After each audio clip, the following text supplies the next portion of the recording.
Greeting fellas. இன்னைக்கு நம்மளோட சேனல்ல டெக்காலாக் பிளேலிஸ்டோட செகண்ட் சீரீஸ் பார்க்க போறோம்.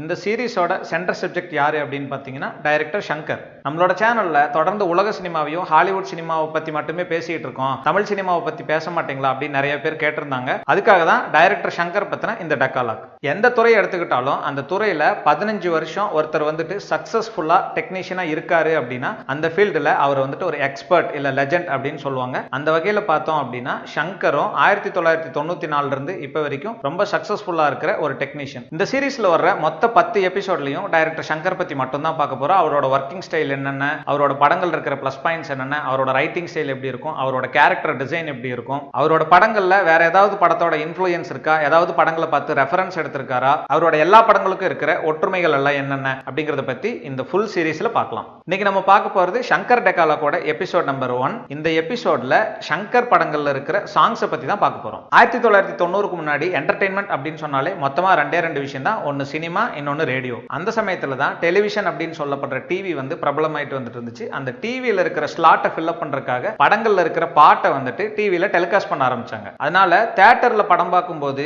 ஃபுல் படத்தையும் பார்க்காம நிறைய பேர் வந்துட்டு பாட்டு வரும்போது இந்த பாட்டை டிவியில பாத்துக்கலாம் அப்படின்னு சொல்லிட்டு எழுந்து வெளியே போறது வந்து ஒரு வழக்கமாக்கிட்டாங்க. டைரக்டர் சங்கர் வந்துட்டு பாட்டு வந்தா வெளியே எழுந்து போலாம் அப்படிங்கிற வழக்கத்தை மாத்தி பாட்டையும் உட்கார்ந்து பார்க்க வைக்கணும் அப்படிங்கிறதுக்காக முயற்சி பண்ண ஒரு முக்கியமான ஆள் அப்படின்னு சொல்லலாம். டைரக்டர் சங்கர் இதுவரைக்கும் பாத்தீங்க அப்படின்னா மொத்தமா 13 படங்களை டைரக்ட் பண்ணிருக்காரு. அதுல இருக்கிற எல்லா பாட்டை பத்தியும் டீடைல்டா பார்க்க முடியாது. அதனால கொஞ்சம் பெஞ்ச் மார்க்கா இருக்கிற பாட்டை பத்தி மட்டும் இதுல பிரீஃபா பார்க்கலாம். பாட்டோட லிரிக், பாடினவங்க யாரு அப்படிங்கறத பத்தி எல்லாம் பார்க்காம இந்த பாட்டோட யூனிக்னஸ் என்ன, பாட்டோட தீம் அண்ட் செட்டிங் என்ன, பர்பஸ் ஆஃப் த சாங் என்ன அப்படிங்கறத பத்தி மட்டும் பார்க்கலாம். ஜென்டில்மேன் அப்படிங்கிற படம் தான் டைரக்டர் சங்கரோட டெபியூ மூவி. இந்த படத்துல மொத்தமா 5 பாட்டு இருக்கும். இந்த படத்தோட ஸ்டோரி பாத்தீங்க அப்படின்னா ரொம்ப ஸ்ட்ராங்கா இருக்கு அப்படின்னு சொல்லலாம். படம் ஃபுல்லா கருத்து சொல்லிட்டு பாட்டுலயும் கருத்தையே சொல்லிட்டு இருந்தா ஆடியன்ஸால உட்கார முடியாது. அதனால இந்த படத்துல இருக்கிற எல்லா பாட்டையும் டைரக்டர் சங்கர் வந்துட்டு ரிலாக்ஸ் பாயிண்ட் மாதிரி யூஸ் பண்ணிருக்காரு. ஜென்டில்மேன் படத்தோட முக்கியமான சென்டர் கேரக்டர்ஸ் எல்லாருமே ஐயர் கம்யூனிட்டியில இருக்கிற மாதிரி காட்டி இருக்கிறதுனால இந்த படத்துல இருக்கிற 4 பாட்டை வந்துட்டு கிளாசிக் ராகாஸை பேஸ் பண்ணி தான் இருக்கும்.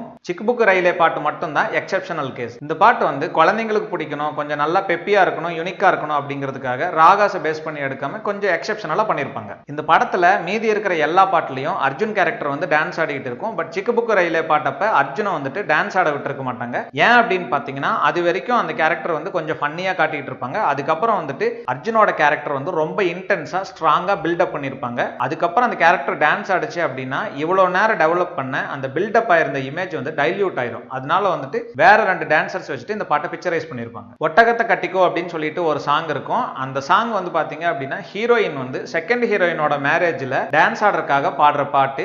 ஒரு 1.5 நிமிஷம் வந்துட்டு அந்த மேரேஜ்ல அந்த பாட்டை ஷூட் பண்ணிருப்பாங்க. அதுக்கப்புறம் ஹீரோயின் ஒரு இடத்துல போய் உட்கார்ந்து அந்த பாட்டு வந்து ஒரு இமேஜினேஷனுக்கு போகும். அந்த இடத்துல இருந்து அந்த பாட்டை வந்து வேற ஒரு இடத்துல ஷூட் பண்ணிருப்பாங்க. சோ லிட்டரலி அந்த சாங் வந்து பாத்தீங்க அப்படின்னா ஹீரோயினோட இமேஜினேஷன் அப்படின்னு சொல்லலாம். அந்த பாட்டு ஃபன்னா இருக்கணும் அப்படிங்கறதுக்காக ஹீரோயினோட இமேஜினேஷனா இருந்தாலும் பரவாயில்ல அப்படின்னு சொல்லிட்டு அந்த பாட்டுல கவுண்டமணி வந்து டான்ஸ் ஆடுற மாதிரி பிக்சரைஸ் பண்ணிருப்பாங்க. ஜென்டில்மேன் படம் வந்து டைரக்டர் சங்கருக்கு முதல் படமா இருந்ததுனால அவருக்கு பினான்சியலா எவ்வளவு ஃப்ரீடம் இருந்துச்சு அப்படின்னு தெரியல. இருந்தாலும் ஏதோ ஒன்று பண்ணணும் அப்படிங்கறதுக்காக சிக் புக் ரயிலே பாட்டுல பாத்தீங்க அப்படின்னா 2D அனிமேஷன்ஸ் எல்லாம் யூஸ் பண்ணி அந்த பாட்டு வந்து கொஞ்சம் யூனிக்கா இருக்கிற மாதிரி பிக்சரைஸ் பண்ணிருப்பாரு. டைரக்டர் சங்கரோட 2வது படம் காதலன். இந்த படத்துல பாத்தீங்க அப்படின்னா 6 ஃபுல் சாங்ஸ் இருக்கும், 3 கட் சாங்ஸ் இருக்கும். இந்த படத்தை வந்துட்டு ஒரு ரொமான்டிக் காமெடி மூவி அப்படின்னு சொல்லலாம். அதனால இந்த படத்துல இருக்கிற பாட்டு எல்லாமே டெஃபினட்டா என்ஜாயபிளா இருக்கணும், ரிலாக்ஸ் பாயிண்ட்ஸாவும் இருக்கணும், டைமையும் பாஸ் பண்ணணும். இந்த படத்துல இருக்கிற எல்லா பாட்டோட டியூன்ஸ் அண்ட் லிரிக்ஸ் வந்துட்டு ரொம்ப கேட்சியா இருக்கும். பேட்டராப் அப்படின்னு ஒரு சாங் இருக்கு. இந்த சாங்கை வந்துட்டு டைரக்டர் சங்கர் தான் எழுதியிருந்தாரு. அதுக்கு முன்னாடியும் அந்த பாட்டு மாதிரி ஒரு பாட்டை யாருமே பண்ணதில்ல. அதுக்கப்புறமும் இன்னை வரைக்கும் அதே பாட்டு மாதிரி இன்னொரு பாட்டை யாராலையும் ரீக்ரியேட் பண்ண முடியல. காதலிக்கும் பெண்ணின் கைகள் தொட்டு நீட்டினால் அப்படின்னு ஒரு சாங் இருக்கும். இந்த பாட்டு வந்துட்டு சும்மா ஒரு டைம் பாஸ் பண்ற மாதிரியான சாங் தான். அதனால இந்த பாட்டுல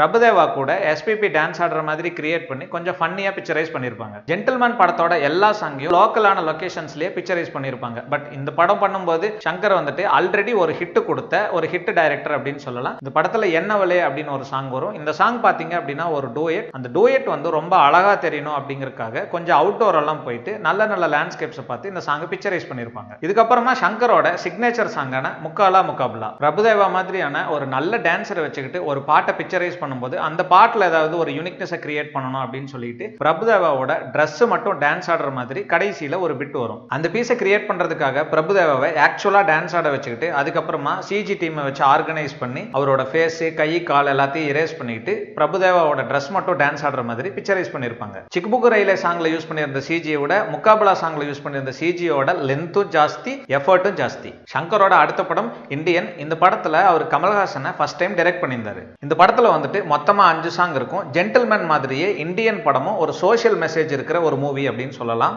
சோ இந்த படத்துல இருக்கிற ஆல்மோஸ்ட் எல்லா பாட்டையுமே ரிலாக்ஸ் பாயிண்ட்ஸ் மாதிரி தான் யூஸ் பண்ணிருப்பாரு. கப்பலேறி போயாச்சு அப்படிங்கிற ஒரே ஒரு சாங்கை மட்டும் பேட்ரியாட்டிசம் சாங்கா யூஸ் பண்ணிருப்பாரு. பச்சை கிளிகள் தோளோடுன்னு ஒரு சாங் இருக்கும். அந்த பாட்டு வந்துட்டு ஃபேமிலி சாங் மாதிரி யூஸ் பண்ணிருப்பாரு. மீதி இருக்கிற 3 பாட்டுமே யங்கர் வெர்ஷன் கமல்ஹாசனுக்காக வரும். கமல் அண்ட் ஊர்மிளாக்கு ஒரு சாங் இருக்கும். ஊர்மிளா வந்து இந்த கதைப்படி ஒரு ஃபேஷன் டிசைனிங் படிக்கிற பொண்ணு. அதனால இந்த சாங் வந்துட்டு ஒரு ஃபேஷன் காஸ்டியூம்ஸ் பேஸ் பண்ண மாதிரியான தீம்ல ஷூட் பண்ணிருப்பாங்க. கமல் அண்ட் மனிஷா கொய்ராலாக்கு 2 பாட்டு வரும். இந்த கதைப்படி மனிஷா கொய்ராலா வந்துட்டு ஒரு ப்ளூ கிராஸ் மெம்பர். ஐஸ்வர்யா அப்படிங்கிற இந்த கேரக்டர் வந்துட்டு ஒரு அனிமல் லவர். அதனால அவங்களோட பாயிண்ட் ஆஃப் வியூல வர இந்த 2 சாங்லயுமே பாத்தீங்க அப்படின்னா பேக்ரவுண்ட்ஸ்ல ஃபுல்லா அனிமல்ஸா இருக்கும். இந்தியன் படத்துக்காக தான் முதல்ல சங்கர் வந்து ஃபாரினுக்கு போய் ஒரு சாங் பிக்சரைஸ் பண்ணிட்டு வந்திருந்தாரு. மாயா மச்சிந்திரா. இந்த சாங் தான் இந்தியன் படத்துல சங்கரோட சிக்னேச்சர் சாங் அப்படின்னு சொல்லலாம். இந்த படத்துல வந்துட்டு கமல் வந்து வேற வேற அனிமல்ஸா பேர்ட்ஸா மாறுற மாதிரி பிக்சரைஸ் பண்ணிருப்பாங்க. இதுல அவங்க யூஸ் பண்ணிருந்த சிஜி டெக்னிக்ஸ் வந்துட்டு காதலன்ல இருக்கிற முகாபலா சாங்ல யூஸ் பண்ண சிஜி டெக்னிக்ஸை விட கொஞ்சம் ஹை குவாலிட்டியான டெக்னிக்ஸ் அப்படின்னு சொல்லலாம். அடுத்ததா சங்கரோட 4வது படம் ஜீன்ஸ். இந்த படத்துல பாத்தீங்க அப்படின்னா 6 ஃபுல் சாங் இருக்கும், ஒரு தீம் மியூசிக் இருக்கும், ஒரு கட் சாங் இருக்கும். இந்தியன் படத்துல ஒரு சாங் பிக்சரைஸ் பண்றதுக்காக ஃபாரின் போயிட்டு வந்திருந்த சங்கர் கிட்டத்தட்ட இந்த படத்துல 50% ஆஃப் த போர்ஷன்ஸ் வந்துட்டு ஃபாரின்லயே தான் ஷூட் பண்ணிருப்பாரு. இந்த படத்துல இருக்க 4 சாங்ஸ் வந்துட்டு ஃபாரின் லேண்ட்ஸ்கேப்ஸ்ல ஷூட் பண்ற மாதிரியான செட்டிங் இருக்கும்.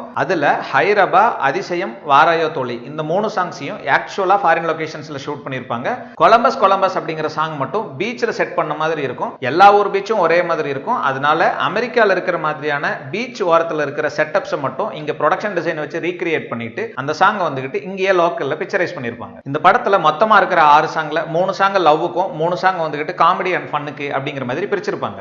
ஹைரபா அண்ட் அதிசயம் இந்த 2 சாங்குமே பாத்தீங்க அப்படின்னா விஸ்வநாதன் அண்ட் மதுமிதா அப்படிங்கிற கேரக்டர்ஸ்க்கு வரும். கதைப்படி இவங்க 2 பேரும் எக்ஸிஸ்டிங் லவர்ஸ். அதனால இவங்களுக்கு வர இந்த 2 சாங்குமே பாத்தீங்க அப்படின்னா எக்ஸிஸ்டிங் லொகேஷன்ஸ்ல போய் பிக்சரைஸ் பண்ணிருப்பாங்க. ஐஸ்வர்யா ராயோட ஃபேக் கேரக்டரான வைஷ்ணவி அப்படிங்கிற கேரக்டருக்கும் செகண்ட் வெர்ஷன் பிரசாந்தான ராமமூர்த்தி அப்படிங்கிற கேரக்டருக்கும் ஒரு சாங் இருக்கும். அன்பே அன்பே கொல்லாதே அப்படிங்கிற அந்த சாங் வந்துட்டு ஆக்சுவல் லொகேஷன்ஸ்ல ஷூட் பண்ணாம நான் எக்ஸிஸ்டிங்கா ஃபேக்கா ஒரு லொகேஷனை கிரியேட் பண்ணி அங்க பிக்சரைஸ் பண்ணிருப்பாங்க. சோ ஆக்சுவல் லவர்ஸ்க்கான ஆக்சுவல் லொகேஷன்ஸ் அண்ட் ஃபேக் லவர்ஸ்க்கான ஃபேக் லொகேஷன். இந்த படத்துல சங்கரோட சிக்னேச்சர் சாங் என்ன அப்படின்னு பாத்தீங்கன்னா கண்ணோடு காண்பதெல்லாம். இந்தியன் படத்தோட மாயா மச்சிந்திரா சாங்ல யூஸ் பண்ணியிருந்த சிஜியை விட இதுல ஒரு படி மேல போயிட்டு எலும்புக்கூடு வந்து பரதநாட்டியம் ஆடுற மாதிரி பிக்சரைஸ் பண்ணிருப்பாங்க. அந்த டைம்ல இந்த பாட்டை பார்த்த எல்லாருமே ரொம்ப ஆச்சரியமா பேசிட்டு இருப்பாங்க. எனக்கு இந்த படத்துல ஒரு சின்ன ஆல்டர்னேட் பண்ணியிருந்தா எப்படி இருந்திருக்கும் அப்படிங்கிற மாதிரியான தாட் வந்து மைண்ட்ல ஓடிட்டு இருக்கு. செந்தில் பண்ணியிருந்த அந்த கேரக்டரை கவுண்டமணி பண்ணியிருந்தா எப்படி இருந்திருக்கும் அப்படிங்கறத அந்த தாட். என்ன பண்ணிருப்பாரு, பிரசாந்தும் ஐஸ்வர்யாவும் அன்பே அன்பே கொள்ளாதேன்னு சொல்லிட்டு ராஜா ராணி கெட்டப்ல டான்ஸ் ஆடிட்டு இருக்கும்போது இவர் பேக்ரவுண்ட்ல வந்து மந்திரி கெட்டப்ல டான்ஸ் ஆடி இருப்பாரு. பாக்குறதுக்கு இன்னும் கொஞ்சம் ஃபன்னா இருந்திருக்கும். முதல்வன் டைரக்டர் சங்கரோட 5வது படம். இந்த படத்துல பாத்தீங்க அப்படின்னா மொத்தமா 6 பாட்டு இருக்கும். இந்த படமும் சோஷியல் மெசேஜ் இருக்கிற மாதிரியான ஒரு படம் தான். அதனால இந்த படத்துல இருக்கிற பாட்டுல 5 பாட்டை வந்துட்டு ரிலாக்ஸ் பாயிண்ட்ஸ் மாதிரி யூஸ் பண்ணிருப்பாரு.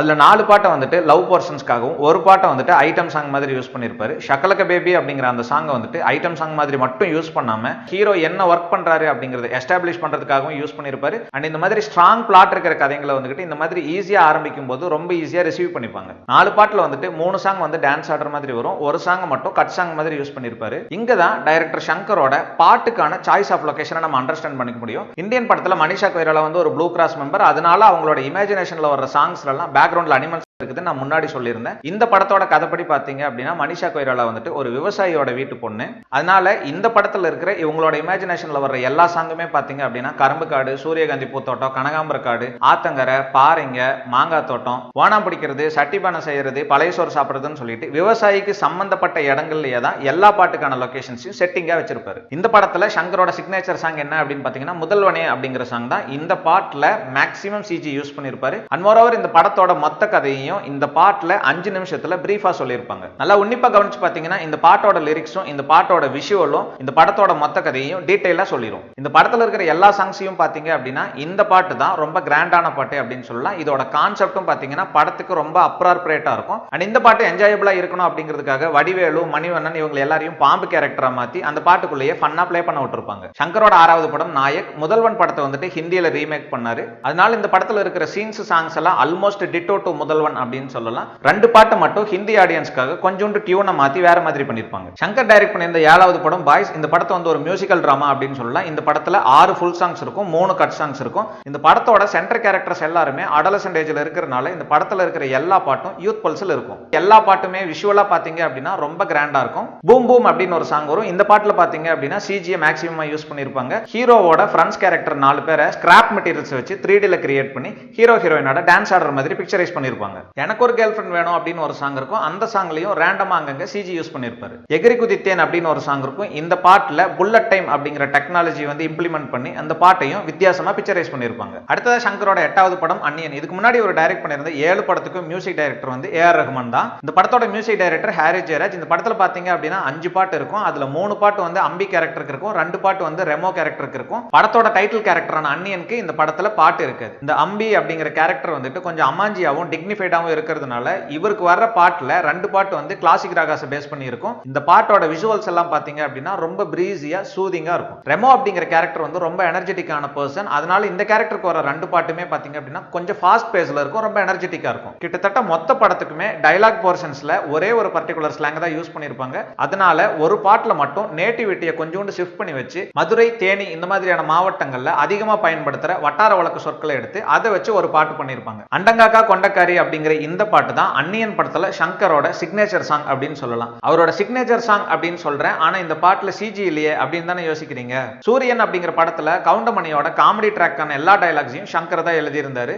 அதுல ஒரு டயலாக் அவருக்கு ஞாபகம் வந்துருச்சு போல, இது பாரு இங்க பூசு, அது பாரு அங்க பூசு அப்படிங்கிற டயலாக். அதனால இந்த படத்தோட ஆர்ட் டைரக்டர் கூப்பிட்டு போய் அது பாரு ரோடு அங்க பூசு, இது பாரு பாறை இங்க பூசு, அங்க பாரு லாரி அங்க பூசுன்னு சொல்லிக்கிட்டு கண்ணுக்கு தெரிஞ்ச இடமெல்லாம் பெயிண்ட் அடிக்க விட்டு சிஜி பண்ணா எவ்வளவு பிரம்மாண்டமா தெரியுமோ அதை விட பல மடங்கு பிரம்மாண்டமா தெரியுற மாதிரி இந்த பாட்டை பிக்சரைஸ் பண்ணிருப்பாரு. அதனால இந்த படத்தோட சங்கரோட சிக்னேச்சர் சாங் இதுதான். அடுத்தது சங்கரோட 9வது படம் சிவாஜி. இந்த படத்துல பாத்தீங்க அப்படின்னா மொத்தமா 7 பாட்டு இருக்கும். அதுல 6 பாட்டை வந்து யூட்டிலைஸ் பண்ணிருப்பாங்க, ஒரு பாட்டு வந்து பேத்தோஸ் ட்ராக் மாதிரி யூஸ் பண்ணிருப்பாங்க. இந்த படம் வந்து சங்கரோட கேரியரோட பீக் பாயிண்ட் அப்படின்னு சொல்லலாம். அதனால இந்த படத்துல இருக்கிற எல்லா விஷயங்களுமே கிராண்டா தெரியணும் அப்படிங்கிறதுக்காக சங்கர் வந்து நிறைய விஷயங்களை கையாண்டிருப்பாரு. பல்லேலக்கா அப்படின்னு ஒரு பாட்டு இருக்கும். இந்த பாட்டு வந்து ரஜினிகாந்தோட இன்ட்ரோ சாங் அப்படின்னு சொல்லலாம். அன்னியன் படத்துல சிஜி யூஸ் பண்ணாம ரோடுக்கு பெயிண்ட் அடிச்சிருந்த டெக்னிக் வந்து சங்கருக்கே பிடிச்சு போயிருந்திருக்கும் நினைக்கிறேன். அதனால பல்லேலக்கா அப்படிங்கிற இந்த சாங்லயும் அதே டெக்னிக் இம்ப்ளிமெண்ட் பண்ணலாம் ட்ரை பண்ணிருப்பாரு. பட் அவர் சூஸ் பண்ணி வச்சிருந்த லொகேஷன் எல்லாம் ஏற்கனவே பச்சை பசேல்னு இருக்கிறதுனால அங்கெங்கேயும் பெயிண்ட் அடிக்க முடியாது. அதனால ஆட்களை கூட்டிட்டு போயிட்டு சட்டையெல்லாம் கழட்டி விட்டுட்டு வயித்துல பெயிண்ட் அடிச்சு அதுல கிராண்ட்னஸ் கிரியேட் பண்ணிருப்பாரு. தமிழ் சினிமால செட்டுக்குள்ள எடுக்கப்படுற சாங்ஸ் எல்லாத்துக்கும் 30 அடி 40 அடி ஹைட்ல செட்டு போடுறதா வழக்கம். ஆனா இந்த படத்துல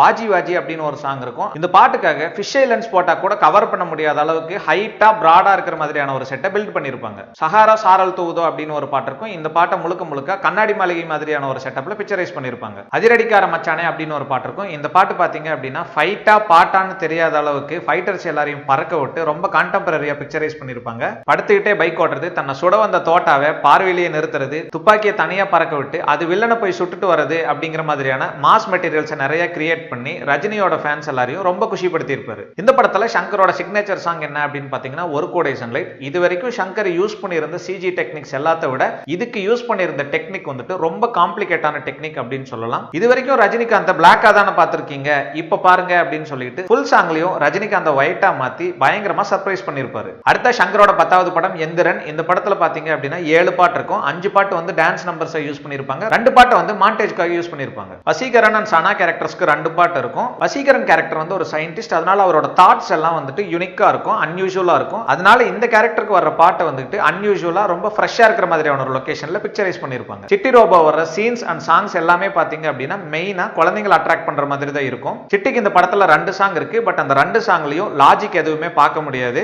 ஃபன்னியா இருக்கணும் அப்படின்னு சொல்லிட்டு நிறைய எக்ஸ்பென்சிவான ஐடியாஸ் வந்துட்டு ட்ரை பண்ணிருப்பாங்க. பட் குழந்தைங்க வந்து டெஃபினட்டா அதை என்ஜாய் பண்ணாங்க. பட் பெரியவங்களுக்கு வந்துட்டு இந்த பாட்டில் இருக்கிற ஃபன் எலமெண்ட்ஸ் எல்லாம் அவ்வளவு சாட்டிஸ்ஃபைங்கா இல்ல அப்படின்னு தான் சொல்லணும். அடுத்ததா 2.0 அப்படிங்கிற கெட்ட ரோபோட்டுக்கு ஒரு பாட்டு வரும். இந்த பாட்டு தான் இந்த படத்துல சங்கரோட சிக்னேச்சர் சாங் அப்படின்னு சொல்லலாம். ஃப்ரேம்ல ஒரு ரஜினி இருந்தாலே பயங்கரமா இருக்கும். இந்த பாட்டுல மட்டும் 100 ரஜினி இருக்கிற மாதிரி பிக்சரைஸ் பண்ணிருப்பாங்க. எல்லா பாட்டும் கிராண்டா தெரியணும், ஆனா இந்த பாட்டு வந்து கிராண்ட் ஸ்கொயர், கிராண்ட் கியூப் அந்த மாதிரி தெரியணும் அப்படிங்கிற மாதிரி பிக்சரைஸ் பண்ணிருப்பாங்க. இவர் டைரக்ட் பண்ண அடுத்த படம் நண்பன். இந்த படம் பாத்தீங்க அப்படின்னா 3 Idiots அப்படிங்கிற ஹிந்தி படத்தோட ரீமேக் அப்படின்னாலே ஆல்மோஸ்ட் அந்த சீன்ஸை வந்துகிட்டு அப்படியே தான் காப்பி பண்ண முடியும். பட் சங்கர் வந்துட்டு கொஞ்சம் கிராண்டாவே பிக்சரைஸ் பண்ணிருப்பாரு. இந்த படத்துல இருக்கிற சாங்ஸையும் கொஞ்சோண்டு மாடிஃபை பண்ணி அதுலயும் கொஞ்சம் கிராண்ட்னஸ் தெரியுற மாதிரி தான் பண்ணிருப்பாரு. அஸ்கலஸ்கா அப்படிங்கிற சாங் வர ஸ்லாட் வந்துட்டு 3 Idiotsலயும் சேம் பிளேஸ்ல தான் இருக்கும். பட் அந்த பாட்டை வந்து கொஞ்சம் சிம்பிளா பிக்சரைஸ் பண்ணிருப்பாங்க. பட் சங்கர் வந்துட்டு அந்த ஒரே பாட்டுக்குள்ள 4 பாட்டு இருக்கிற மாதிரி பிக்சரைஸ் பண்ணி அந்த பாட்டு வந்து ரொம்ப ஹியூஜா தெரியுற மாதிரி பண்ணிருப்பாரு. நண்பன் படத்துல ஒரு இடத்துல சாங்குக்கான ஸ்லாட் இருக்கு. பட் அந்த படத்தோட ஆக்சுவல் வெர்ஷனான 3 Idiotsல அந்த இடத்துல சாங் இல்ல. இருந்தாலும் பரவாயில்ல அப்படின்னு சொல்லிட்டு சங்கர் வந்துகிட்டு ஒரு பாட்டை ஆட் பண்ணியிருந்தாரு.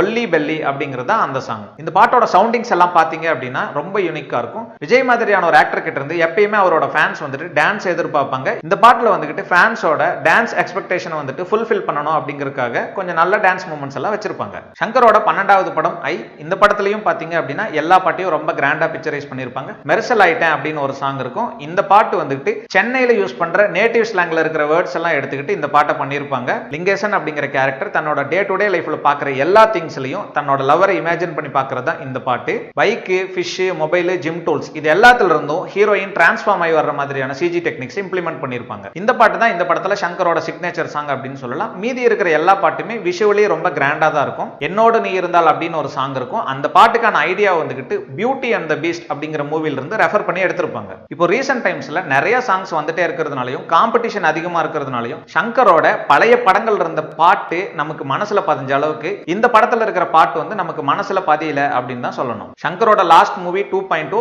இந்த படம் தான் சங்கர் இதுவரைக்கும் எடுத்ததுலயே ரொம்ப சின்ன படம். இந்த படத்துல ஒரே ஒரு பாட்டை மட்டும் தான் மாண்டேஜ் மாதிரி யூஸ் பண்ணிருப்பாரு. ஒரு ப்ராஜெக்ட்டுக்கு தேவைப்பட்டுச்சு அப்படின்னா ஒரு பாட்டை ஆட் பண்ணிக்கலாம். ஒரு ப்ராஜெக்ட்டுக்கு தேவைப்படல அப்படின்னா எடுத்த பாட்டை கூட யூஸ் பண்ணாம விட்டுறலாம். இதுதான் சங்கரோட பிரின்சிபல். சாங்ஸ் அப்படிங்கிற எலமெண்ட்ஸ் வந்துகிட்டு ஒரு கமர்ஷியல் ஐடியா அப்படின்னு சொல்லலாம். அதுல நீங்க கதை சொல்லணும், உங்க கிரியேட்டிவிட்டியை காட்டணும், யூனிக்கா இருக்கணும் அப்படிங்கிற எந்த அவசியமும் கிடையாது. நிறைய டைரக்டர்ஸ் வந்துட்டு சாங் இருக்கிற ஸ்லாட் எல்லாத்தையும் ஓபி அடிச்சு அப்படியே ஓட்டி விட்டுருவாங்க.